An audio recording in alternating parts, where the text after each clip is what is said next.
సత్యనారాయణ స్వామి ప్రసాదాలు అన్నమాట ఇవన్నీ. వేడిగా పంపిస్తే ఓపెన్ చేసి గవ్వగా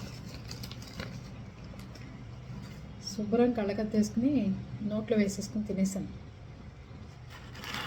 తిన్న తర్వాత నుంచి భయం స్టార్ట్ అయింది.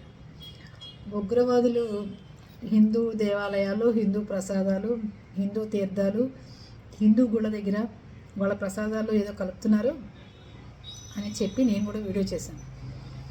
కానీ అదంతా మర్చిపోయి ప్రసాదం చూడంగానే గవ్వబో కళ్ళకి అద్దేసుకుని ఒక ప్యాకెట్ తినేస్తాను. ఇప్పుడు ఏం చేద్దాం? అందుకని ప్రసాదం కనపడంగానే కళ్ళకి అద్దేసుకోకండి. ఒక్కసారి కాస్త పట్టి పెట్టిన తర్వాత స్మెల్లో కానీ ఏదన్నా తేడా వస్తుందేమో చూద్దాం. చూసిన తర్వాత నోట్లో వేసుకోండి. అది ఒకవేళ ఏది కలపకపోయినా మన ఫీలింగ్తో ఇబ్బందిగా మారచ్చు. అందుకని నా మాట విని ప్రసాదాల విషయంలో చాలా జాగ్రత్తగా ఉండండి. ఇన్ని ప్రసాదాలు కనిపించగానే సత్యనారాయణ స్వామి ప్రసాదం టెంప్ట్ అయిపోవాల్సి వచ్చింది. హిందూ దేవాలయాలను టార్గెట్ చేస్తున్నారు. ఆ దేవాలయాల దగ్గర కూడా ఏమన్నా అవాంఛనీయ సంఘటనలు జరగకముందే కనిపెట్టుకుని ప్రతి ఒక్కళ్ళు ఉండండి. పోలీసులు ఒక్కళ్ళ బాధ్యత కాదు, ప్రజల బాధ్యత కూడా.